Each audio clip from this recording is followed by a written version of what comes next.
What is going on, everyone? Welcome to episode 55 of Wars of the Stars. Today, I'm always joined by Alex, and I'm joined by two special guests. One, below me, uh, that is my boy Derek. Derek, say what's Sir. up. Well, Derek obviously is on Take Two, my sports podcast. Great guy. He's been a couple of times here. And I'm glad he could come on the show as always. And of course, we got a very special guest. Half of the Dyad and the Force. Very blessed to have him again. Element 7. How's it going, my man? Hey, how's it going? Thank you for having me. This is a very exciting time. The Yeah, Sir. it's a finale. great time to be a Star Wars fan, man. It really is. It's the golden age. I think Alex and I have talked about it. I really think it's fantastic, and especially if you're into the books. I like the High Republic stuff. So if you're into all of that, then it's really a golden age. So I think I'm excited to talk about it all. Alex, how are you doing, my man? I'm doing fine. We were saying this before we started. We were supposed to watch it together at 3 in the morning, and I fell asleep right before we were gonna do it. I was fighting so hard to stay up, and it didn't happen. It didn't happen. Yeah, it just these screw up my sleep schedule because like I'll wake up, I won't stay up. That's just bad for my. I don't know how you But do you it, wake Alex. up, bro. That's crazy. That's actually Yeah, I dope. just I just set an alarm. I mean, I go to bed early, Derek. I mean, Yeah, that's but why what do you time think? did you go to bed to wake up at 3 in the morning? Well, I got back from the Portland game and I literally went right to bed. Yeah. So, um, but It's tough you for you know, guys in the East, huh? Yeah. yeah, it Yeah, is. It it is. It is. sucks. The pretty people in the West Coast. You guys get lucky. Yes, Um, sir. but since last week, I've had COVID. So Ooh, yeah, Imagine sorry to having hear that. Sure. I was all right. I had it for a day, but it was a really weird experience just to have it finally. It's like, okay. But Are you vaccinated? yes, I am. So it was kind of just like one of those Yeah, it was lesser. it was like it felt like the common cold. Like so. I mean, I think my side effects after I got my booster were worse than the Facts, actual. bro. The booster's crazy. Didn't you get the booster and the flu shot same I day? got the booster and flu shot at the same time, bro. I could not move my arm for like a whole day. What It were you was so sick? bad. I mean, that's Dude, you I know, woke up like dead, bro. I was down bad. yeah, it was not fun. But you know what? Let's get right into the episode. We'll start with our guest, Derek. Or first off, let's ask, what did you think of the show leading up until the finale? What did you think of it? I'm thinking like the show was really good. There's a bunch of good episodes. I like the episode without Boba a lot. You got to see what was going on with Mando and Grogu. That was pretty cool to see. I think the finale was just like, I don't know. It was okay. Like, it was good, but at the same time, it was like, eh.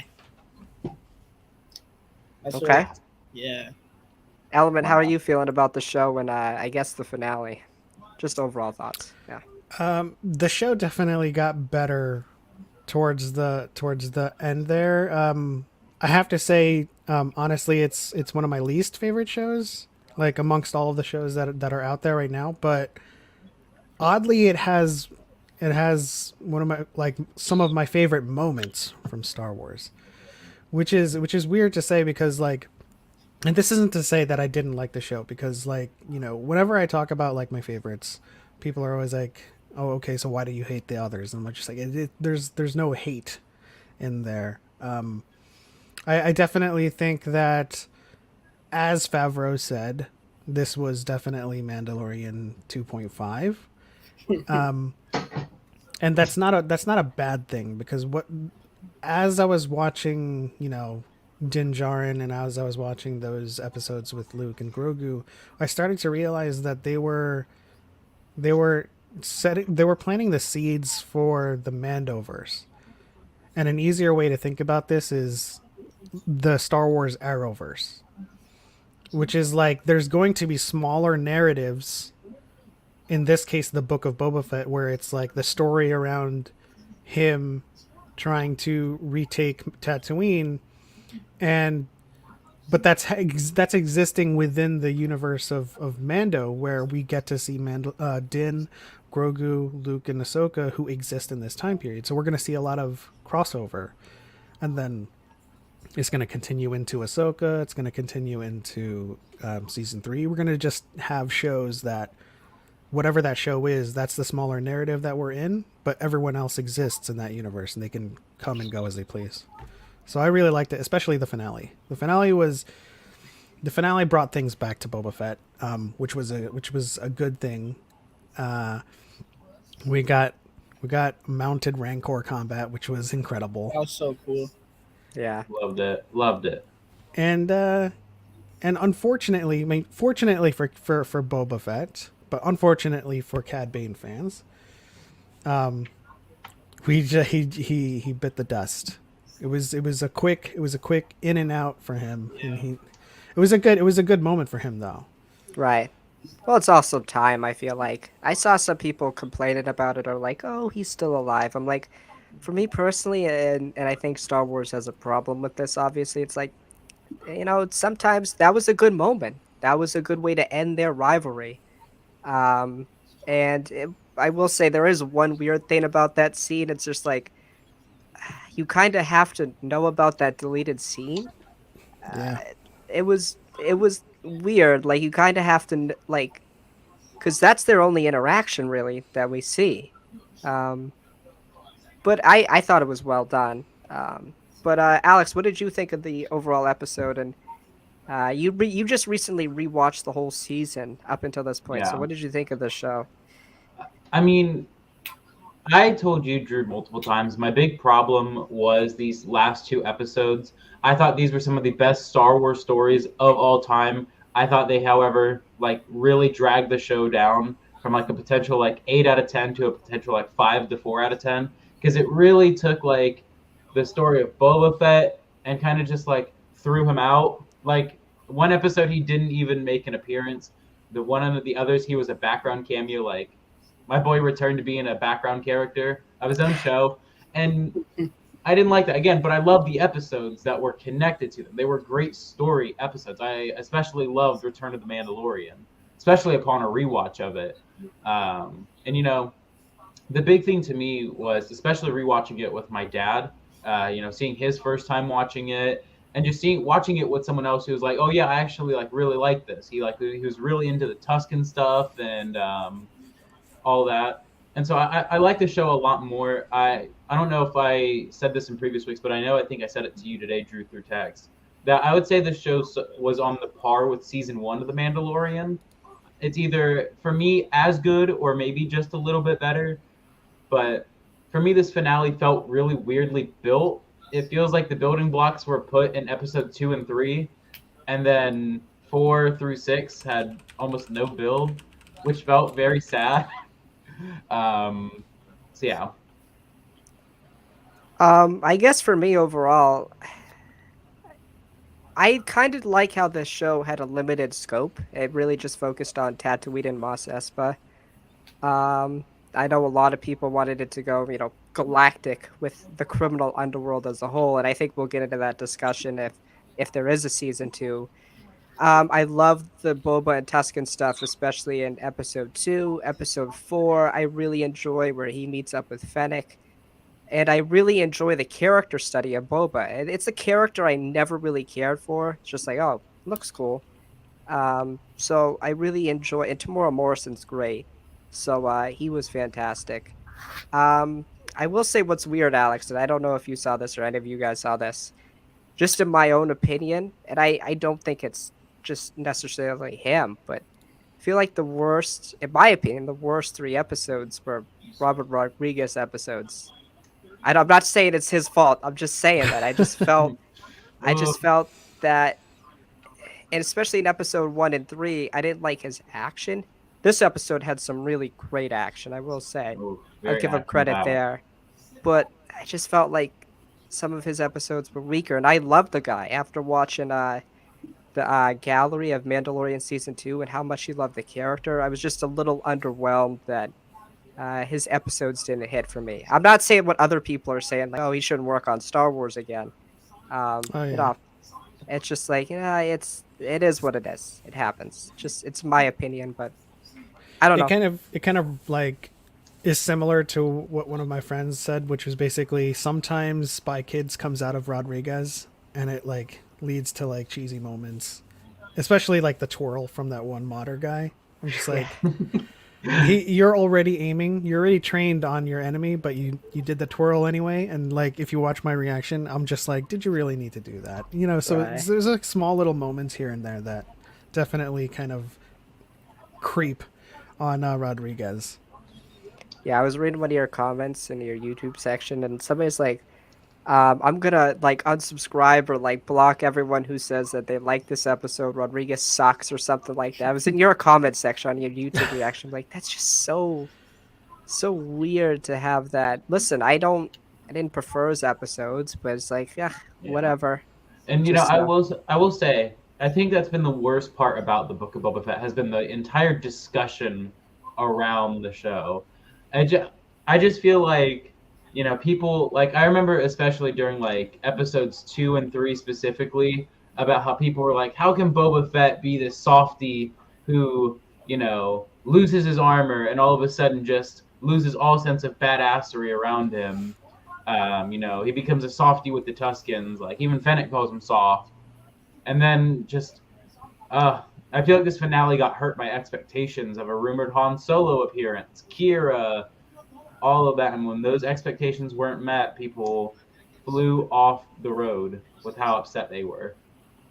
I think a lot of the pushback comes from expectations from like open seasons and blood ties. There's a lot of people who were expecting like a Cintavel appearance, but to the larger audience, to the larger Star Wars fan that has only seen the movies, Boba Fett is this person that got yeeted in Return of the Jedi, and that's it. And then to the like mid-core fans with Clone Wars, he's the son of Django, and he was a famed bounty hunter, but we really don't have much around his time when like Return of the Jedi comes up, and so we don't have a lot to kind of gauge what kind of character he is. And the fact that Fennec says you've become soft, and even Cad Bane says you become soft, this sentiment isn't lost on the writers. They know that it kind of appears to be a little bit of a tonal shift for Boba Fett. right. And for me, as my first Star Wars was Clone Wars, this character type for Boba more closely relates to that than what everybody else had in their mind. Because Boba, as a kid, he just wants family. Like the first time we see him with Aurra Sing in that arc, Aurra Sing abandons him. He doesn't have like he longs for a family. The Tuskens were his first family. And I'm not surprised that Filoni continued that story because that was, Filoni's and George's obviously with Clone Wars. But Derek, I want to get your thoughts on Boba Fett and his character arc in the show. Yeah, like you guys are right. Like Hammy, I was on here like a couple of episodes back. We were talking about how Boba became soft. And we thought like the savage menace Boba was gonna come out. Like it never really did, to like the very end. I think I don't know, they're ruining his character a little bit with that, making him become soft.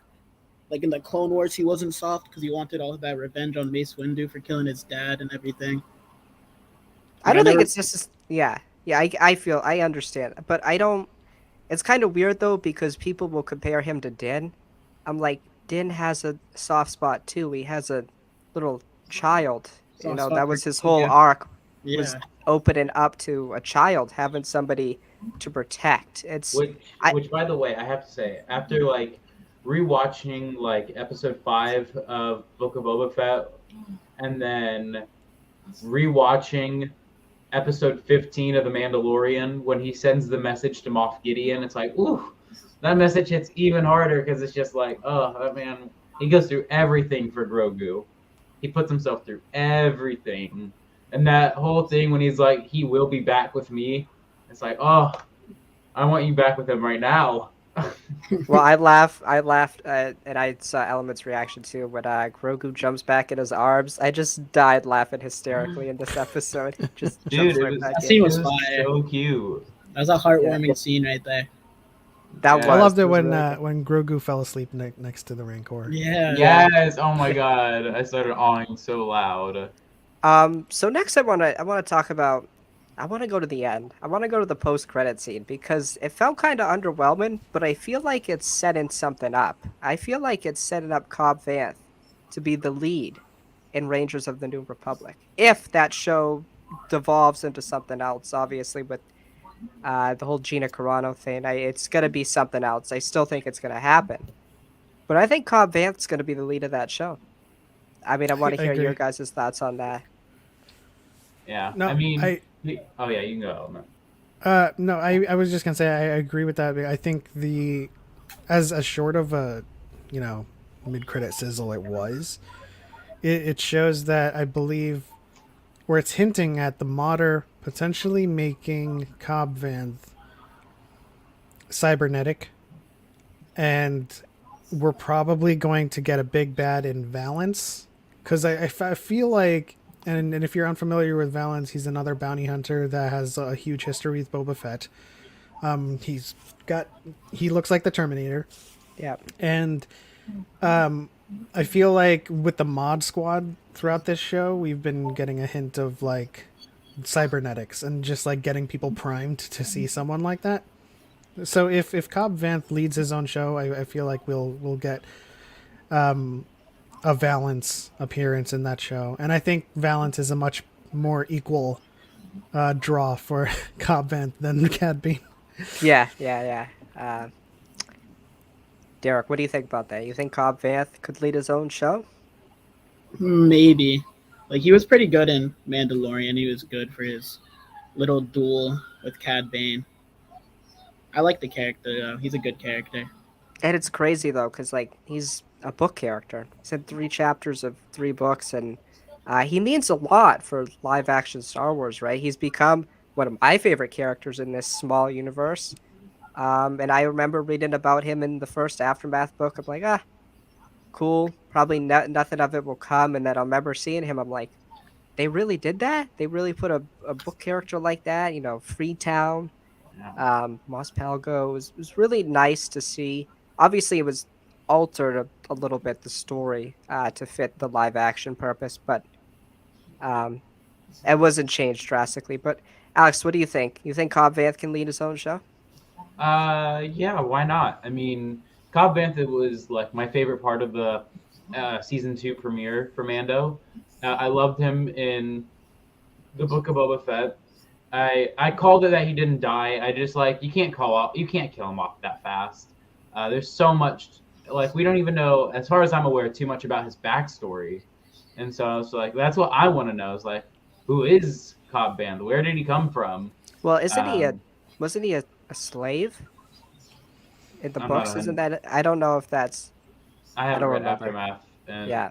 in a It's long, long time. it's been like 6 years for me. Yeah, Yeah, yeah.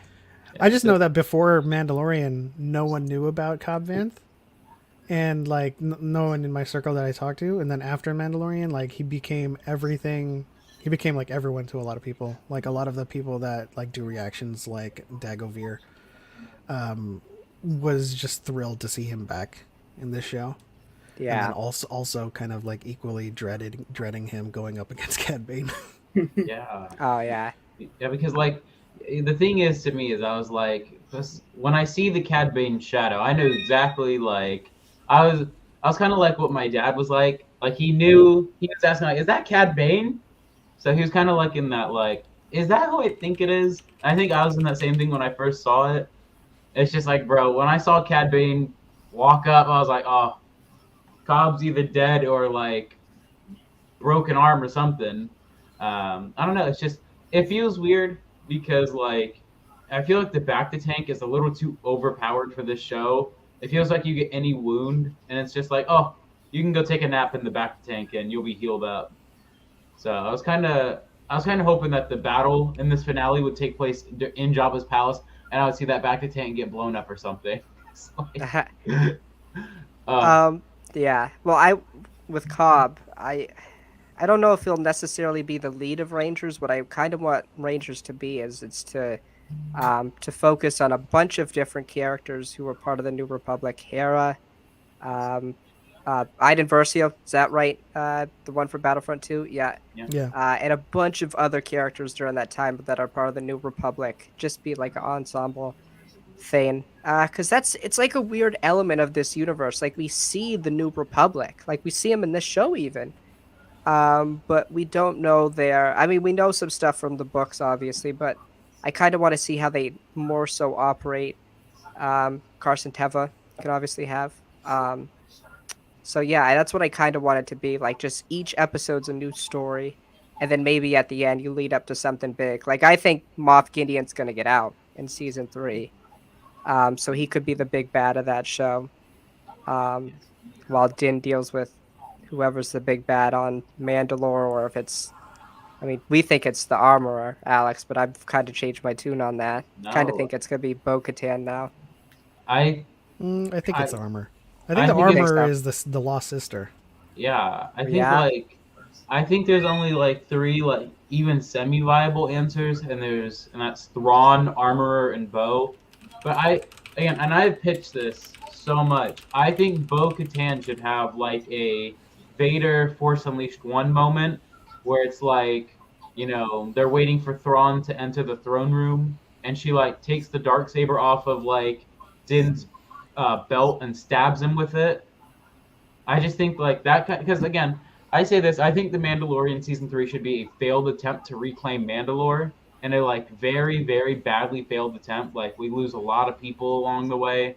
Like I don't even know if Cara Dune's even on the table right now, but like have her die or have Grief Karga die. Just I feel like with season 3 coming off of Book of Boba Fett, I think it's almost assured we're gonna see Boba Fett and Fennec help out with the reclaim Oh, I of don't know Mandalore. about that. I don't know about that. I don't know because the end of this show, before the post-credit scene, they both agreed that they weren't cut out to be the leaders of or the daimyo of Mos Espa, But and it they kind said of they said though someone has to do it. and it cut over to Chrysanthemum and the mods. Which, by the way, if you leave Mos Espa into those hands, I think it's even more doomed than Boba and Fennec being in the lead. I don't think they're gonna leave it. I don't see that. I see, and we can talk about this now. I see the overarching narrative as it goes much grander in scope, and I kind of wish the end credit scene teased out a little Kira. Um, Oh I know Element was Yeah. big on the Crimson Dawn theory, and it didn't yes. quite I work had out. two. But I had two wagers with Chaco on that one, yeah, and I lost horribly. um, but I think it would be a missed opportunity if they weren't, because the Pikes make sense for this. This was smaller in scale. This was just about control of Tatooine. Now I feel like Boba's got to be like, okay, if I can do this here on Tatooine, maybe I can change the whole criminal underworld. Maybe like piece by piece, Boba's gonna take over this criminal underworld because obviously this is all leading up to Thrawn. So whoever Thrawn has for his forces, and Alex, we think his enforcer is gonna be Ezra now, right? We think that. Yes. I would love to Um, see like I have his lightsaber in my hand. I would love to see Fallen Ezra. Again, I think Ezra, just because he's an animated character, not many people have seen him comparatively to someone like Anakin or Luke. Like we gotta say, like Ezra has to be in like either like he's definitely top 10, but potentially like top 5, maybe top 7 most powerful Force users of all time. And it's like, could you imagine? Like I said this, Drew. I said this I think either 2 weeks ago or last week. Could you imagine if on screen at one time we see a red lightsaber, a green lightsaber, the dark saber, and Ahsoka's white lightsabers all in one shot? I think I would have like, I think I would literally like, Faint. I think I would literally faint at that sight. Like that is fan service overload. But it would be I wouldn't care. But it also makes sense though because I feel like Luke, if you're gonna use him, he needs somebody that he can kind of go toe to toe with. I think Ezra could go a little bit with him. Um, Yeah, because Luke's straight. Ezra makes my top 5 for sure. Most powerful. Yeah, Yeah. I think Ezra could go a little bit with Luke. I think he could. I'm Yeah. not saying he's gonna kill Luke or anything. He No. can't, but like I'm not saying he's No. gonna. Yeah. But I'm saying he could go toe to toe a little bit. Yeah, Um, I would love to see that on screen. I'd also love to see what Fallen Ezra would look like because it's already obvious that like Star Wars Rebels clearly had a lot of inspiration from The Force Unleashed and that whole series. You think The so? oh yeah, you could see obvious parallels. You know, you had the apprentice fall or tempted with the dark side with the blind Jedi Master. Um, you know, had run-ins with Vader. I just so badly want to see what fallen Ezra would look like. But I think, I mean, to go back to the point I was making, I think Boba, when he rejoins for this climactic story event against Thrawn, he'll be the leader of the criminal underworld. He'll take all of the bounty hunters he has, all of the criminal syndicates, and he'll go up against Thrawn with the Mandalorians, with Luke, Ahsoka, and whoever else is a part of the Jedi, Han and Leia. That's my ideal scenario, but I kind of want to hear what Element Derek. We'll go with Derek first. What do you think is going to happen if? Do you think we get a Boba season 2? And secondly, what do you think the narrative should be? I don't know. Like right now, like with the ending credit scenes we saw, I don't know if we really get a Boba season 2. Like I don't really think we would. What was the other question you asked? If well, it's just a follow up. If let's just say hypothetically there was, what would you want the show to be about, or season 2 to be about? Probably like yeah, going under the criminal underworld, taking down the Crimson Dawn. Wait, isn't that one girl he was with during the Clone Wars on the Crimson Dawn too? Which one, or Sane? Yeah, the girl with like the ponytail. Oh, no, She's dead. She Oh did. yeah, she's dead. Tobias She Beth got- killed her. Yeah, she got. You remember?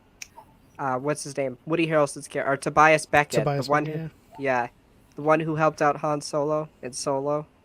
Yeah, he didn't he like push her off a cliff or something like that. I forget Something the like- details, but Oh, he does say no. that he killed her. Yeah. in Damn. Solo. Yeah. Not the Splatasha. No. Damn, that's crazy. um, Element. What would you want from a season 2? And do you think we'll get a season 2? That's a little shaky there. I think there is potential for a season 2, but I also think that with the way they're dealing with this, like with our like an Arrowverse, like you know how some episodes just you guys have all seen Arrow at some point or another. Arrow- Right. Best show. Yeah. Just Top finished 5 it show not ever. too long ago. Yeah. Okay, so you know how like it's his show, but Yeah. some episodes they focus on Diggle. Sometimes some episodes they focus on Cisco. So or not Cisco, another character. And so with like the Mandoverse, it's we could potentially just like drop into Tatooine in a Mandalorian episode, check in on Boba Fett. So I don't know if they're going to kind of put all their eggs in the basket of like continuing Boba Fett as a show, but rather he is now part of the Mandoverse, and whether he shows up or not, it all depends on the narrative. But I do think that, and I'm doubling down on this, I do think that if we continue this underworld narrative, that Crimson Dawn is the end game of it. They have a vested interest in Tatooine. Because I still maintain that if that was Jabba's territory and the twins came in to take over, that the Pikes aren't enough. Like the Pikes just coming in, oh, we want to do our spice trade here. That wouldn't make the Hutts be like, oh, we're going to go home. Like that's not enough of a contention. So it had to be Crimson Dawn, like the bigger player behind the Pikes. And Crimson Dawn has players in the Hutts and in the Pikes. In the comics, they are all over the place. So it makes sense that they're the ones that kind of made the Hutts go home. And I was hoping for like a sizzle where Kira was like on Hollow and she was just like, just give it to Boba Fett. This isn't worth our time. And then in the later episode, we see Kira call into Boba Fett and he's like, just remember who gave you Tatooine. And it just kind of like creates this conflict between the two. So I think there's potential for a season 2, but I also think there's also like they can also do this with like Mandalorian as well. Yeah, I think it's just it can divulge into another show even, like we were saying, Cobb Vanth. If they There's wanted to rumors do of the Crimson Dawn show or Right. Kira show. Yeah, right. See, here's my thing is like, I honestly wished we would have just gotten a longer Mando season 3 and this could have been like a crossover at the beginning. Like, you know how the Flash is having just had Armageddon happen? Yeah. You had like Mia Queen come in as the Green Arrow, and we had, all these other people coming into crossover. I wish we could get something like that, where this would have just been the beginning of Mando season 3, and you could end, the beginning with this crossover of Grogu and Mando flying off in the N1, and then you could go right into what's Din gonna do after helping out Boba Fett, and then we could easily just, again, like they do in the Arrowverse, they could have episodes focusing on, hey, well, let's go back to Boba Fett. Let's see what he's up to. Because I asked you this, Drew, I think during like episode 2 or 1, do you think it made sense to make an entire show about this? And if it did, why not have this be like, why was episode 1 called Chapter 17, and then episode 2 Chapter 18, and so on and so forth? Because if they're going to tell this one long book, and intertwine these universes, did it make sense to have this, in a sense, if we were to put this in book terms, did it make sense to have this spin-off novel when it is just so connected to the already established Mandalorian, book? Yeah, it was. I think that's the one problem is like, I didn't like how we complained about episodes 5 and I mean, I wouldn't say complained, but the main criticism was, well, it's a Boba Fett show. Well, I think if you cross that out of your mind, just evaluate what it was. It was good Star Wars. It was some of the best moments, like Element was saying, and I agree. Some of the greatest things, I've been waiting for since I started watching Clone Wars. I mean, Luke and Ahsoka. So I think going forward, I think the lesson's going to be, and tell me if you guys agree with this or not, kind of have the show name like out of your head, especially with these Filoni-verse shows, and just know that anything can happen. Nothing's off the table. Anybody can show up. I feel like that's the way we have to look at it moving forward. Maybe not necessarily with Ahsoka, since that's a limited series, but with everything else, I think, yeah, you just gotta you just gotta think it's the same universe. It's just a continuation of what you last saw. I think the best way that I could put it is that all of these shows are under the Mandoverse umbrella, and that's the Bible. Like, this is the Mandalorian Bible, right? And this is the Book of Boba Fett. Like, if it was like, the Book of John or something. Right. And so this is like the stuff that happens with Boba Fett, and it's still connected to Din's journey and Grogu's, and we have Luke and Ahsoka on the sides, and so I think it makes sense. I mean, like, if you think about the Book of Boba Fett being just like a smaller book that's within the Mandalorian novel, then it makes sense. Yeah, absolutely. I kind of want to now talk about the fight, or let me ask. We'll start with Derek. What was your favorite moment from the episode? Honestly, for me, it was definitely when he flew off and grabbed the Rancor, or the final battle at Cad Bane. Those Yeah. are both my favorites. But it was sad to see how fast Cad Bane died. Like, I knew it was gonna happen because he's like 70 now. He's way too old to be around anymore. But, like, I didn't really think it would happen that fast. Seeing my boy get packed with the staff way too fast. Well, I will say, the dude moves good for a 70-year-old. Yeah. Like, he Yeah. ducked. He ducked, He did bro. I say, was like, Boba, I'm still faster than you. He just yeah, moved around. he still got it. Element, favorite moment? That was my favorite moment. There was a lot of symbolism going on in that fight. It was good to see that Cad Bane was in fact still faster than him, but also the symbolism of who defeated who, right? Because Cad Bane defeated Boba Fett as the bounty hunter in the quick draw, and that was very convincing. He had him down. He had him dead to rights. Boba Fett turned it around and defeated Cad Bane as the Tusken with the gaffy stick. So it's kind of like, okay, the bounty hunter that Boba Fett used to be, who used to work for people, used to slave away for idiots that caused him to fall in the Sarlacc pit, was not enough to beat Cad Bane. So he had to revert to the skills that he learned with the Tuskens and defeated him as the new Boba Fett. And I love the symbolism in that exchange. Alex, what about you? Favorite moment?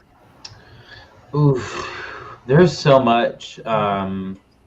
This finale was just it was action packed. I have to always say it like whenever Din pulls out the dark saber, I always start to like get real giddy about it. Like, again, we've made so many jokes, Drew, off camera about Din, Daddy Din and whatnot. Like, Yeah. I just want to see him on the Mandalorian throne, like where Maul sat. I want to see it, but like, Well, I think that's like gone now. oh, that is kind of gone. Yeah. Still, they could rebuild it. You know, um, but I think my favorite moment, man, that's so hard because like there were so many good moments. I have to say, I guess the Godzilla-esque feel when Boba's going around on the Rancor. Yeah. Yeah. Yeah, for sure. I'm gonna go with just Cad Bane in general. Like it was just fantastic. Like he felt like a menace. Like he was terrifying. I Yeah, remember watched it last week with my family, who's not a big Star Wars fan, but they're like, "Who's that guy?" He's terrifying. Just the way his like mouth moved, like you could still tell he was a menace as we remember him.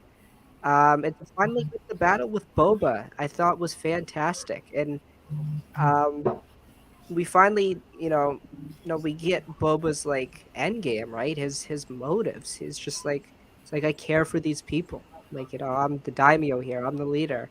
And like Element said, he starts off as he once was, right? The bounty hunter, but he goes back to what made him this person, made him want to be a leader, with the gaffy stick. And it was a great moment. He defeated Cad. Yeah, I'm a little upset, but the dude's 71, and I feel like as Star Wars fans, we kind of struggle with letting characters go, Yeah.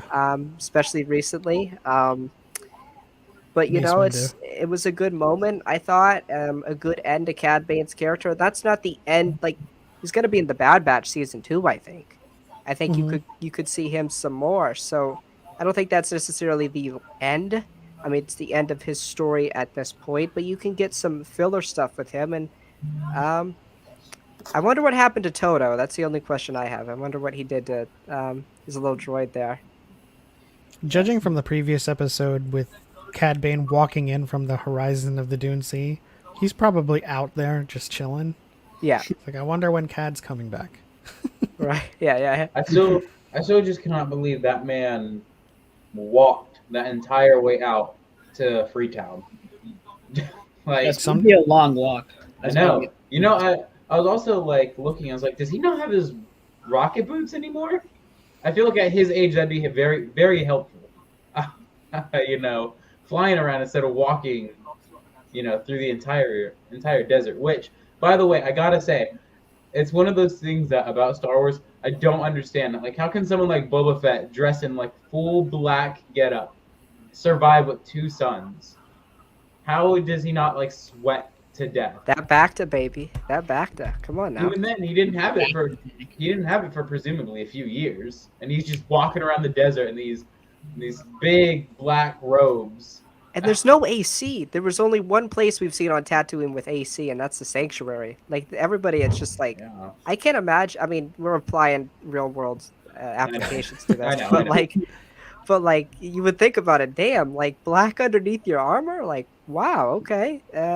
It looks good on you, but like You're gonna be dying with that on, bro. That's gotta be too. yeah, Yeah, it The seems way I like rationalize it is that what's more harmful is the sun and the sheer winds yeah, of the environment, and it's not necessarily like like 200 degrees hot. I think the protection from the elements is a little bit more worth than you know exposing yourself so that you can right. cool down a little bit. And I will also add about Cad Bane. I love how they gave him like an Eastwood vibe, Clint Eastwood. I really felt Yeah. it. It was really good. Like the old man who still had one shot left in him, but didn't have quite enough. I want to now talk a little bit about Grogu because he obviously comes back. He chose the Mandalorian armor. And I really like. I saw the X-wing come in, and I said, "Please, not Luke, please." I kind of like in my brain. I'm like, not this again. And I'm like, oh, okay, good. They just had R2 fly the ship. So we'll start with Element here.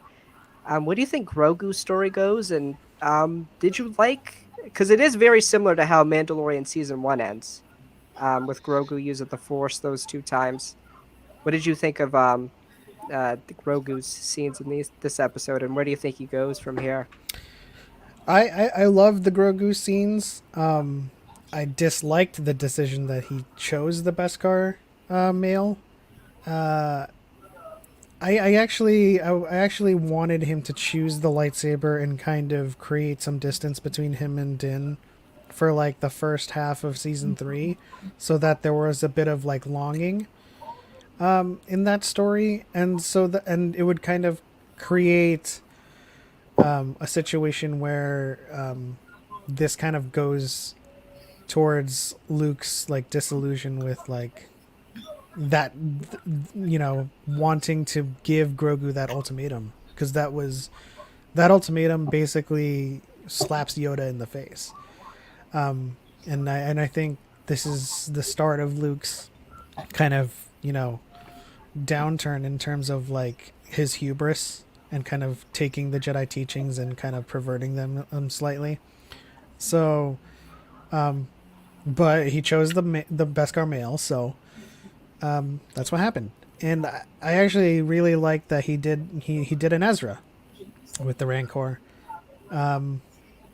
I just like, no matter what I think about like what the decisions they make with Grogu, at the end of the day, he just grows on you, and you're just happy to see him. You're Right, happy to see right. him do things, fall asleep beside a Rancor, fall like, I think that was his first words outside of like his usual sounds, right? Like before this episode, it was just oh oh oh, and then now he said hello. Like Yeah, he really said hello. I was like, wow, that was his first words. yeah. It's gonna be really weird if they have him like start talking. I wonder if it's gonna talk like Yoda. It would be really cool though if he didn't. Just like Yoda was the crazy one. He was Yeah. just the Yeah. outlandish one. Um, Derek, what you think of Grogu in this episode, and where do you think he goes from here? Well, I thought it was pretty cool. I remember I texted you when I saw him land. Like I thought he was flying the ship at first, but I didn't see R2. I was like, how's this guy flying this ship and stuff? That was like crazy. But like Right? I Yeah. loved all the scenes with Grogu this episode.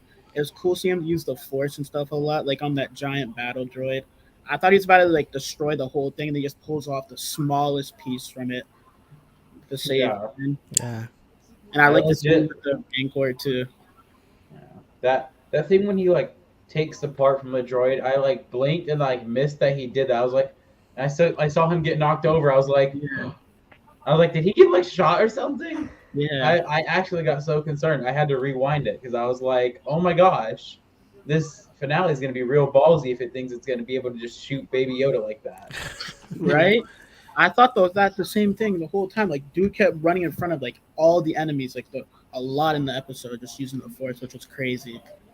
But like, I also I love wish how he Din used the does Din lightsaber too. does nothing. Din's like, yeah, I'll let you save me here. Here you go. it would have been funny if like what the part that he took off from the Scorpionic was another like joystick ball. Yeah, He just wanted that. yeah, that would have been good. Um, Yes. yeah, I will say I liked how his connection with animals. Right, that's a big thing with Ezra. Obviously, with the Purgle and Lothcat, everything on Lothal, he has a connection to. So I like that.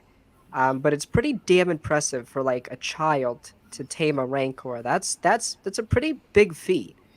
And I do like his decision actually to take the armor because he can still use the Force. If he stayed with Luke, like Luke says, you're probably not going to see Din again.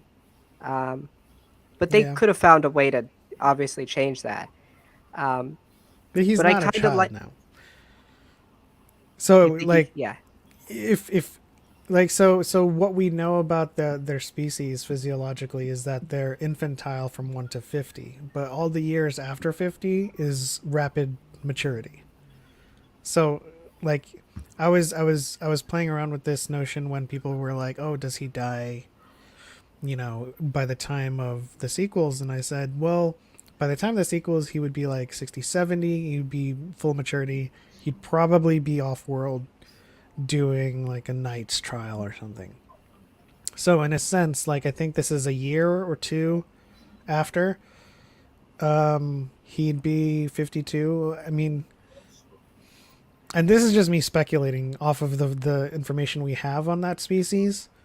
I'd say he's like now 17, 18 in terms of maturity. And then like, the closer he gets to 100, which is when Yoda became a master, he'll be like edging towards like 25. So the years 50 to 100 is a huge leap in Huge, terms of yeah. development.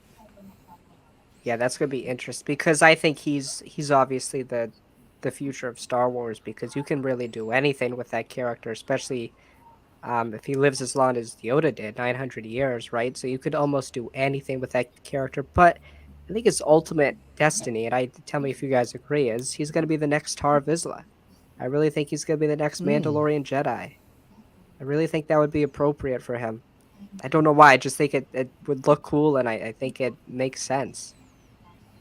Yeah, I mean, here's my thing is like, But then again, there's a problem. Who does he win the dark saber from? yeah, If okay. we get to that point. He's either fighting Din for it or like I don't know because my thing is like I don't know why, and I want this and I don't want this to happen. I for some reason have some inkling feeling that Din is force sensitive, and I really don't want that to be the feeling that I'm having. I'm 50-50 on it. I'm just like, because I feel like he's the future of Mandalore, because like my thing is like in the sequels, something big must have had to happen before them that Mandalore is like not even a question.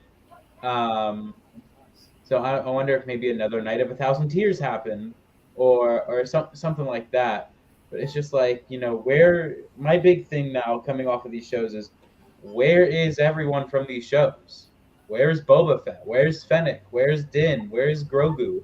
Like you would think the Resistance of all people would want to call out, especially for Grogu.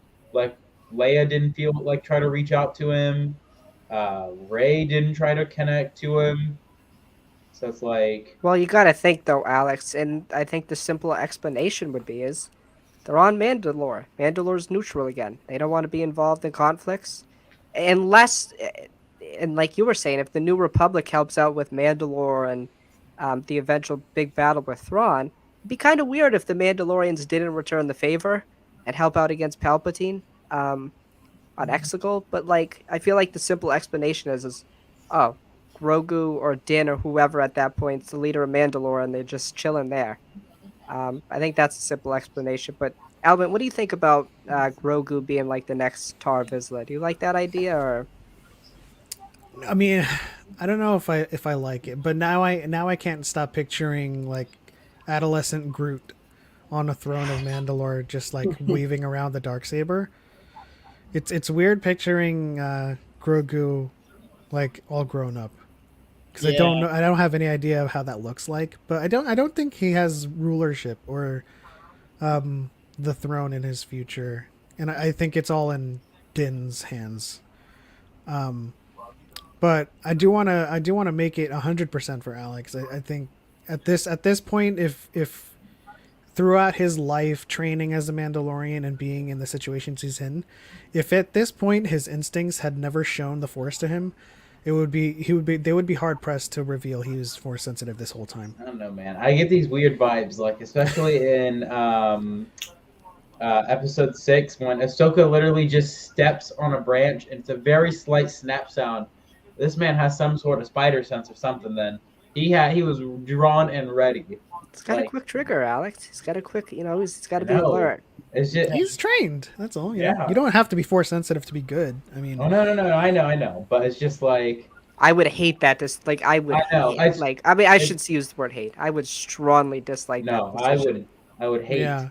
capital H hate if they made I someone like mean, Din Force sensitive. Cad Bane is a great example of someone who isn't Force sensitive Oh and yeah. takes out Jedi. So we see him go toe to toe with Obi-Wan with a lightsaber. yeah. So it's like, Mace it's Windu like, too. yeah, I would. It would honestly like ruin Din for me if they ever even considered making him force sensitive. Yeah. Well, let's just say he has met Ahsoka and he has met Luke. Neither of them sensed anything in him. Yeah, Yeah. it's good enough for me. Yeah. That's a good enough explanation. Yeah. Derek, what do you think? You think Grogu you think he's gonna take the Mandalorian throne at some point, or what do you think his journey is I think he'll just like always be the sidekick to Din and just always be with them till the end, of whatever happens to him. till the end? I Yeah. mean, I wouldn't be opposed to him going off with Rey and Finn, if they were to do another like trilogy, or because obviously they're gonna bring those characters back, right? I mean, Yeah. so like There's a I lot of wouldn't be rumors or shows. yeah, I wouldn't be opposed to like him being at some point. I don't know, like even like 15 years after the sequels. So like at that point he'd be closer to 90. Him being a teacher with Finn and Ray, or something like that. That would be really cool. Um, because that's a really interesting story to explore. But I want to now segue into Obi-Wan has a release date now. I know Element talked about it on the show Saturday. It was rumored to be, or I think the Hollywood Reporter said they heard it was May, It and was in May, yeah. yeah, they were speculating June, July. It was a lot of different. It was a summertime show, but we'll start with Derek. Do you get a chance to see the poster? No, I saw the date it was coming out. Go look at my Instagram. I literally like my dad had walked in the door, and it was like this 10 seconds after he walked in, the release got put out, and I literally started freaking out. I was so excited, and the poster looks so badass. It's so simple yet Oh, so that looks so effective. fire. That looks so fire. Like the thing You know is, whose lightsaber he's holding too? It looks like. it looks like potentially his or Anakin's. I think it might be. It looks weird, but it's like a Yeah. actual picture of. Looks so weird seeing Ewan play like older Obi. Like it's I just know. like something we've been Yeah. wanting. It's so weird because it's like the show takes place, what they say, 10 years after Revenge of the Sith, Yeah. and that's Yeah. about roughly where Star Wars Rebels is. So it's weird to think that if like what Rebel season 3 takes place, what, like 2 years after season 1, so that would roughly put Kenobi during season 1 of Rebels. No, I think Kenobi is. I think 5 years before Rebels. I think Rebels is Yeah. only. Yeah, I think Rebels is like Oh no, I'm starts. sorry, I'm thinking about Solo for some reason. Sorry, Okay. still hooked on Kira. Yeah. Yeah, but it's just like it's weird to think that the Obi-Wan we're gonna see in a few years is gonna look like how he does in Rebels, which in turn is gonna make him look like Alec Guinness.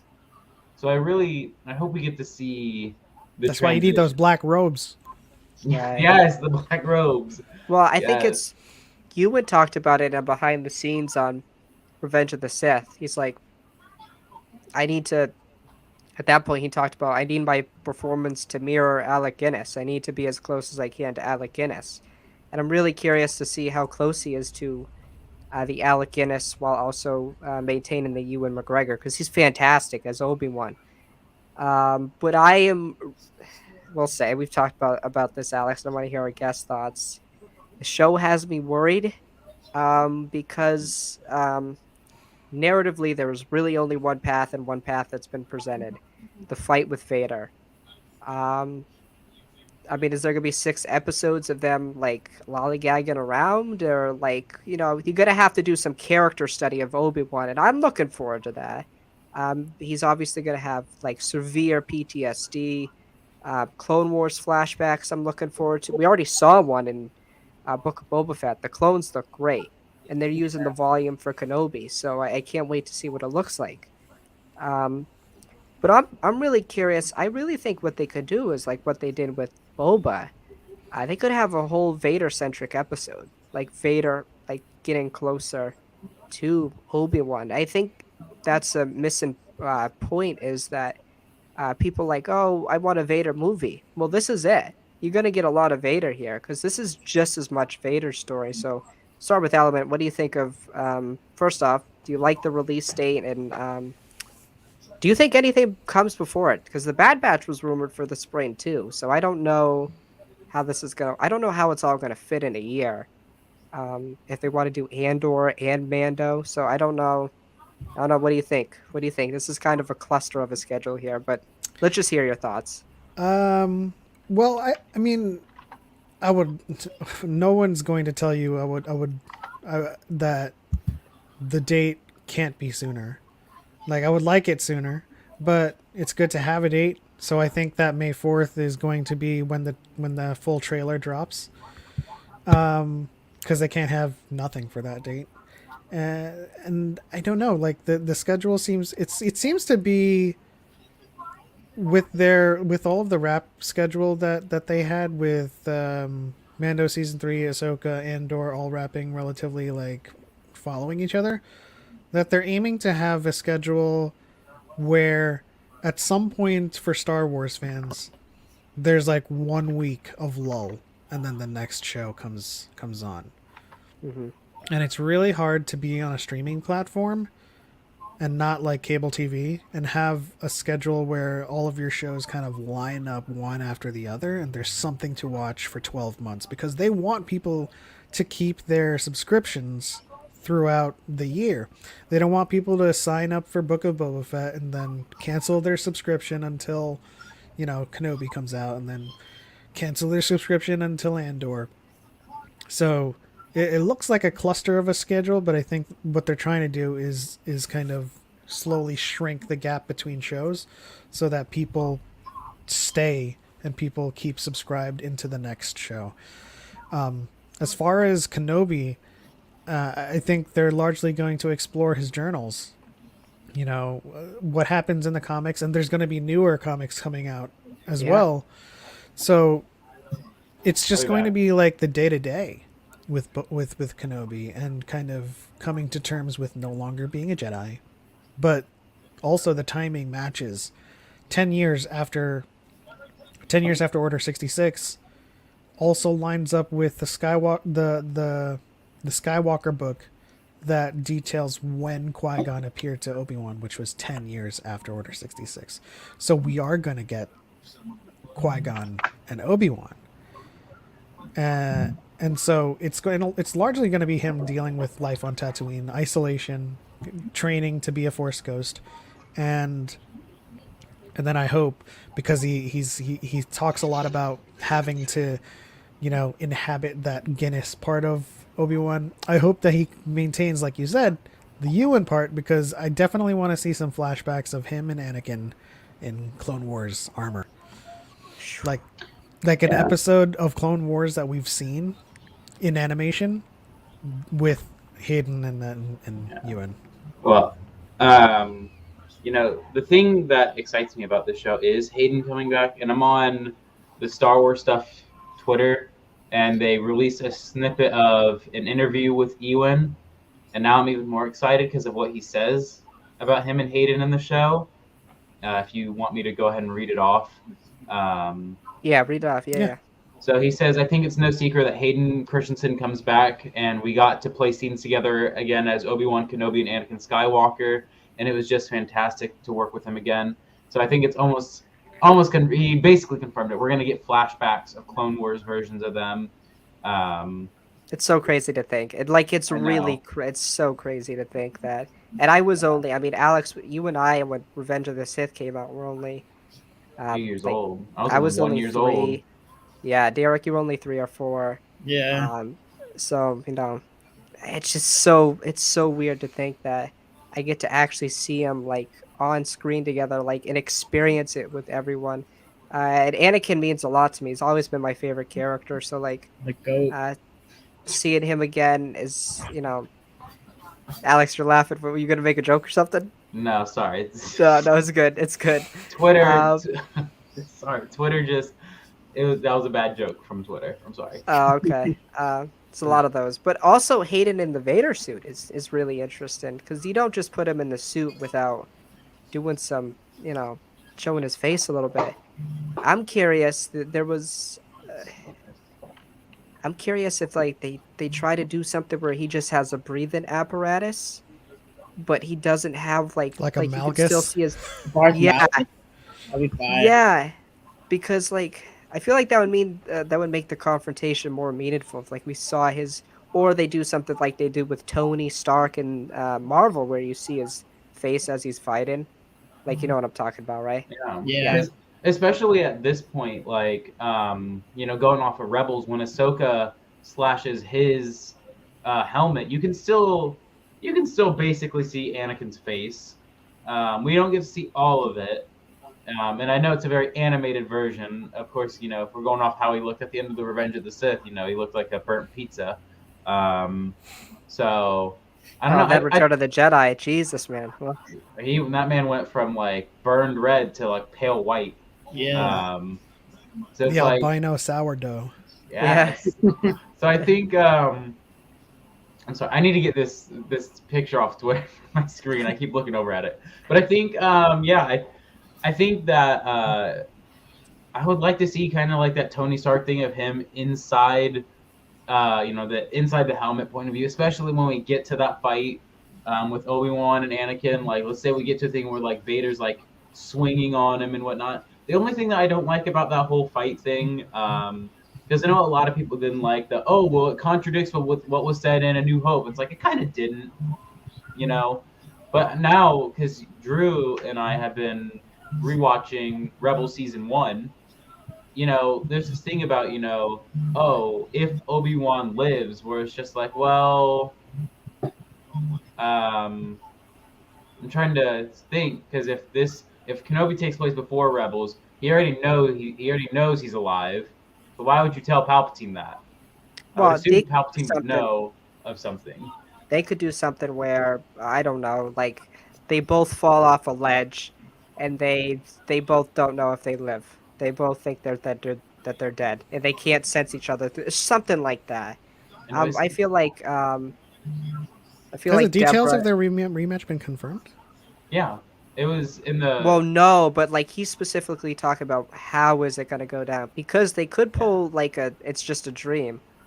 Like it could be Oh it's no, just a bro. dream fight. That's how I rationalize it. In Vader Yeah. 2017, when he's bleeding the crystal, Mhm. his crystal that he gets from Kirik, he has a vision that he fights Obi-Wan again, and then he also like apologizes to Obi-Wan. It's a weird dream sequence, but And think it could about be this anything. too, Alex. When we see the concept art, it's like a red fiery planet.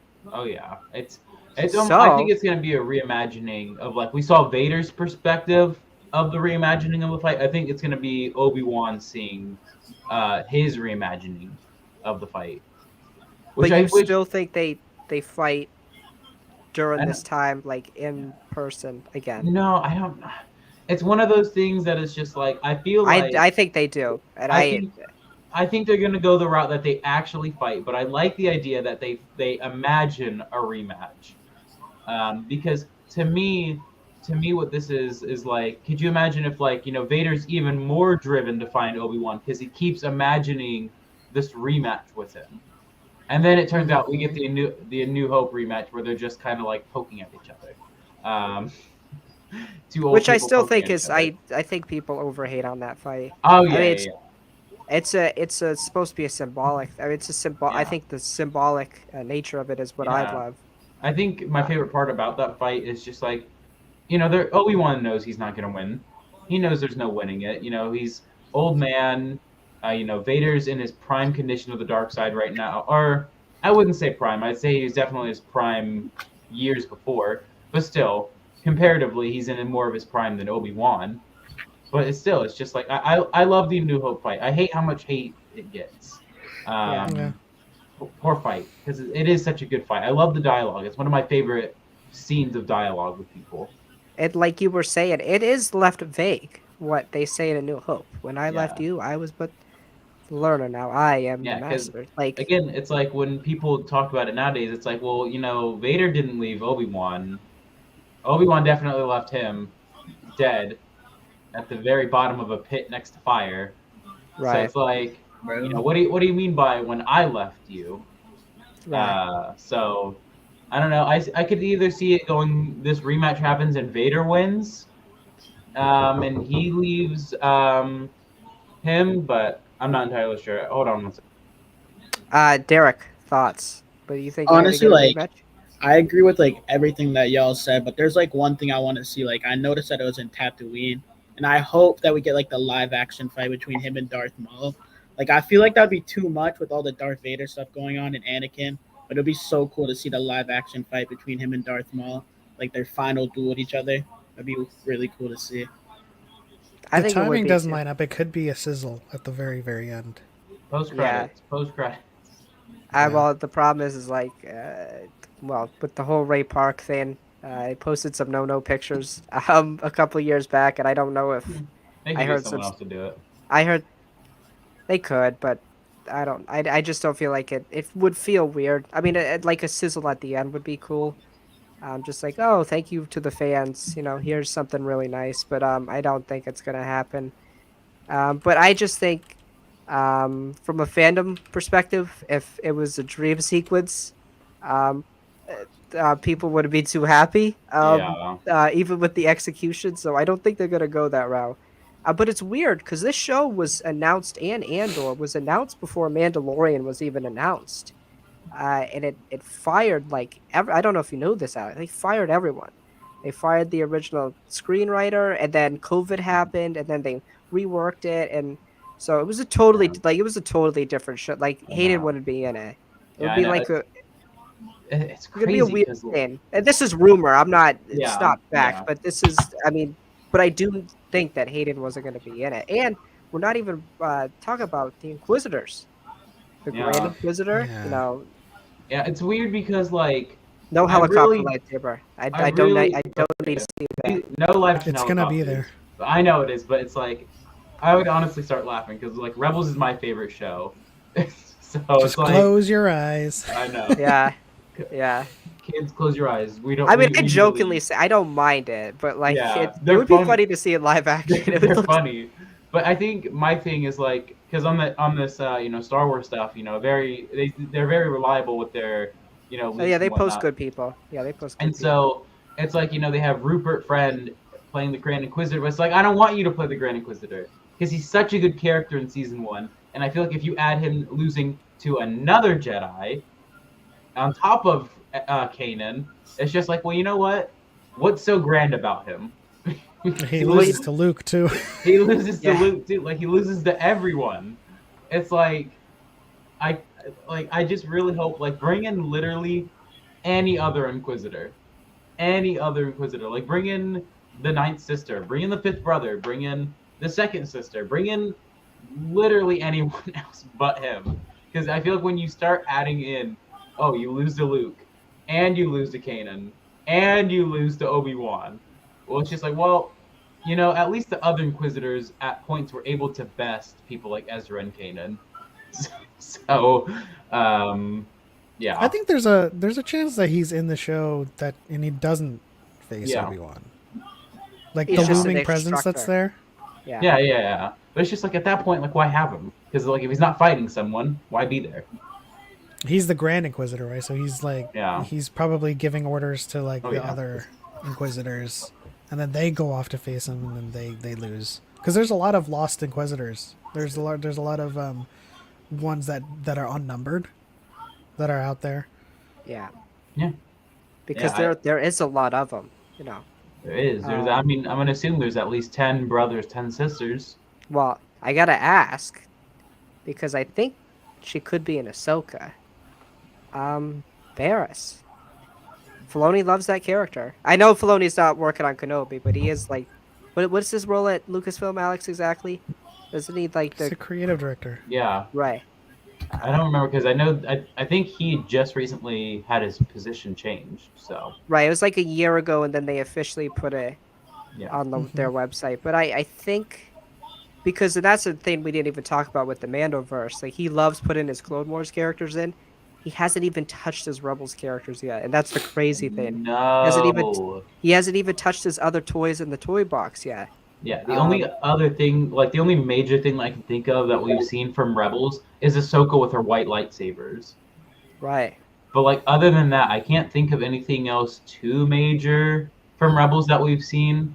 I'm sure we've seen some small stuff, but like the white lightsabers has been like the massive thing. Like when I So those remember, that's about it. yeah, but those are kind of small. And if you didn't watch Rebels, you're confused out of your mind. If you see Ahsoka with white lightsabers, all of a sudden you're just like, oh shit, she has white lightsabers now.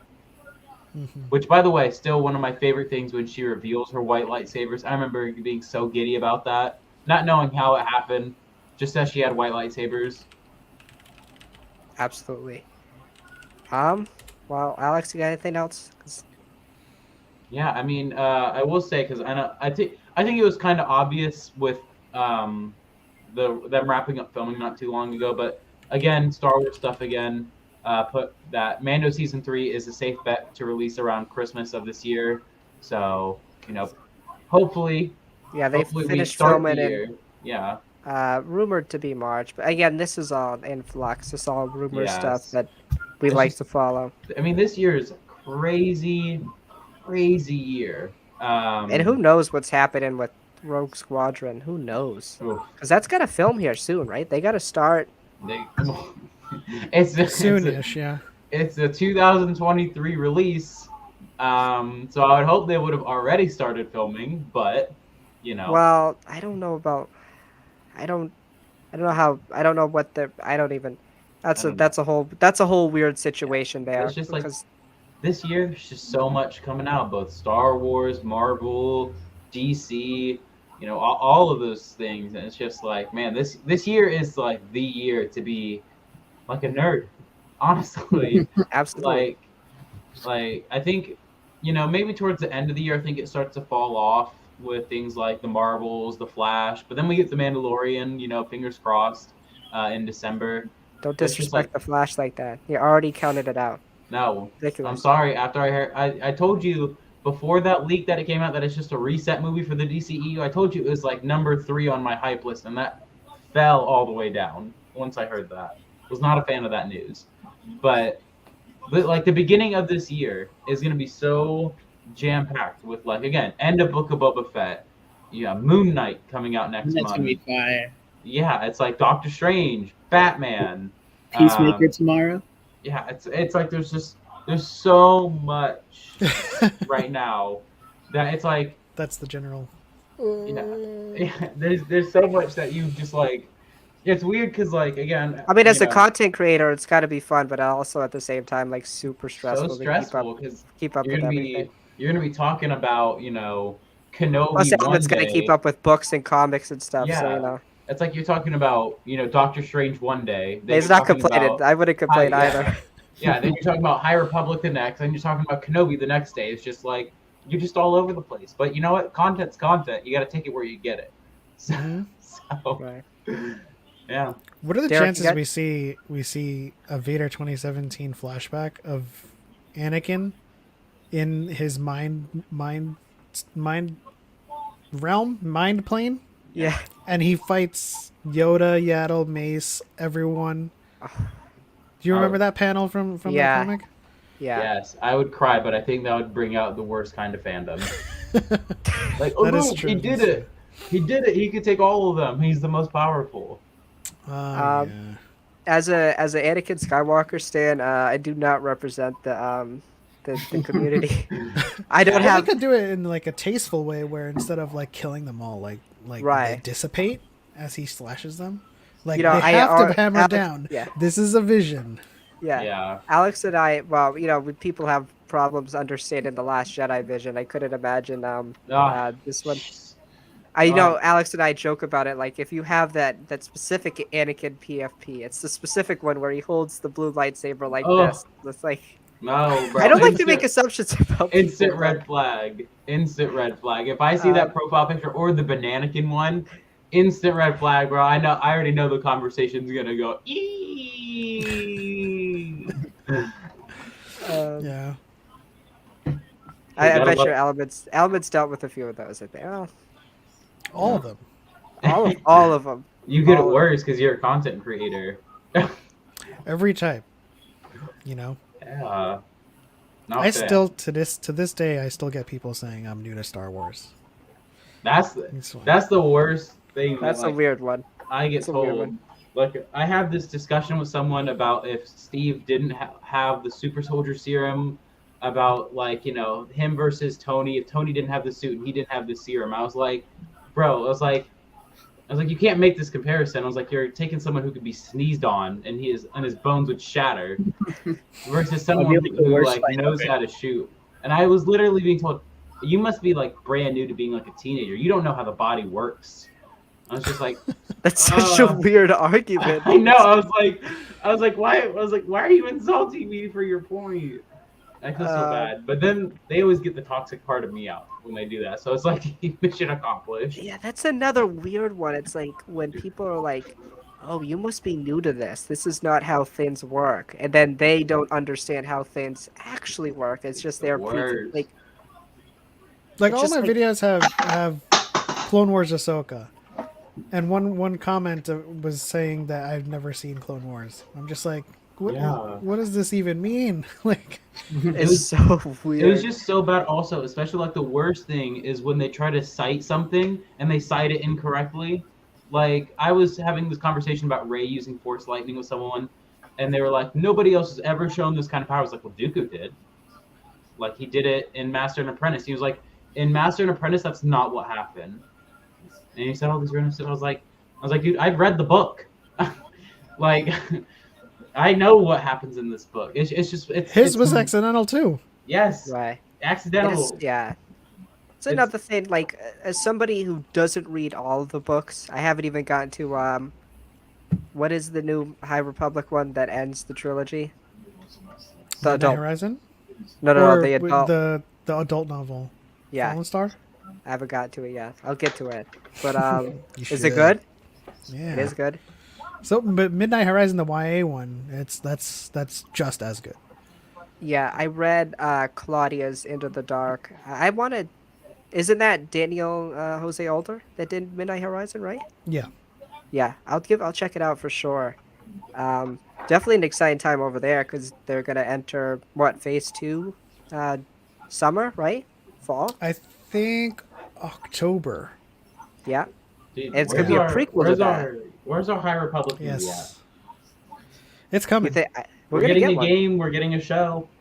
We need Like, an Old Republic movie. I think they've been working towards it. Honestly, like it's inevitable because with, as you mentioned, with Phase 2, they're going back 150 years. I think they're doing the original prequel sequel thing with it, right? So we're gonna get this story with High Republic. Then Phase 2 is gonna be before the High Republic, like, and then Phase 3 is gonna be right after where Phase 1 ended. So it's just gonna be go back and then come back to the sequel.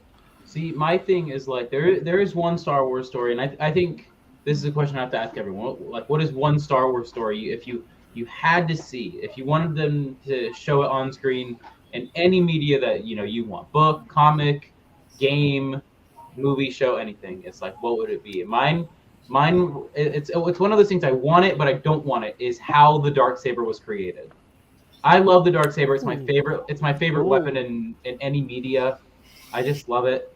But it's just like I want to know how it was made, especially when we found out the hilt was of a different variation of Beskar. It's like, oh, I want to see how Tar made it. No, I don't want to know. I don't want to know Eric. how. I don't want to know why it's unique. I just want Eric. to know it's unique. Yeah. We'll go to you. What do you want to see from a Star Wars story? Honestly, I would love to see like a movie with Darth Revan, and then like I love playing the Old Republic games, like Darth Malak. There's so many cool characters in the Old Republic game, and it would be so cool to see a movie about Darth Revan. Just super powerful Sith. Like we've never really seen like much of him. Yeah, he's only mentioned in canon, so I couldn't imagine a movie with him. Oh my god. I mean, it'd be cool, but like I just couldn't imagine the discussion around that. That would be for sure interesting. Element. I mean, the Old Republic is my favorite era in Star Wars. So I'm gonna go the opposite of what Derek said. I'm gonna say the Mandalorian Jedi Wars, and with Alec and Revan instead of Revan and Malak, and because I don't know what it is. A lot of people just latch onto Darth Revan, but he is so much more than when he fell.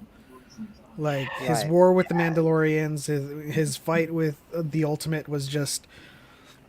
I want to see it.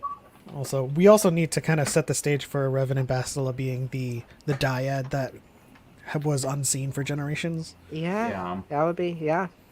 Um, I kind of agree with you, Alex. Like, I kind of want the origins of Mandalore. I Yeah. just love the Mandalorians. I mean, we've gotten so much Jedi and Sith content, and I love Din. Din's become one of my favorite Star Wars characters. He kind of like saved the franchise for me personally. I was kind of, ah, I'm out of it at this point. We need a little bit But more Sith, a little bit more dark Yeah. side yes, stuff. yes, and I think the Yes. Acolyte will definitely be that. Hopefully, Uh, would be that Yeah. show. I think Leslie's gonna do a great job with it. Yes. Um, So excited for it. So excited. Star Wars is looking good. We're yeah, eating it's good right now, crazy. boys. We're eating good right now with some Star It's Wars. crazy. Um, but that's all I got. Derek, Element, you got any closing thoughts? no, it's just a great time to be a Star Wars fan. Yeah, There's something for everybody. Yeah, Everything. There's yeah, something I for agree. everyone. It's about to be a great couple months. it is. It Yes. is. Good All the couple content. years. Yeah, it is. It is. So that's gonna wrap up the show. I want to thank our two guests, Derek. Thank you for coming on, my man. You Of know, you'll be course. on. You'll be on take two Friday. You won't be on, right? We're doing Friday. Take Two Friday. Yeah. I work. All right, I got you. Got you. Element, as always, thank you for coming on. Thank you Go for having check me. him out. Go check him out. I have his channel and stuff in the description, his TikTok and YouTube. Go check out Dyad and the Force Saturdays, correct? Yes. Saturdays with the man Darth Choco. Yes. I'm sure they'll So, have. I'm sure they'll have a great finale breakdown for you guys on Saturday. Again, thank you for everyone who joined, watched. As always, may the Force be with you, and may you stay burdened with glorious purpose.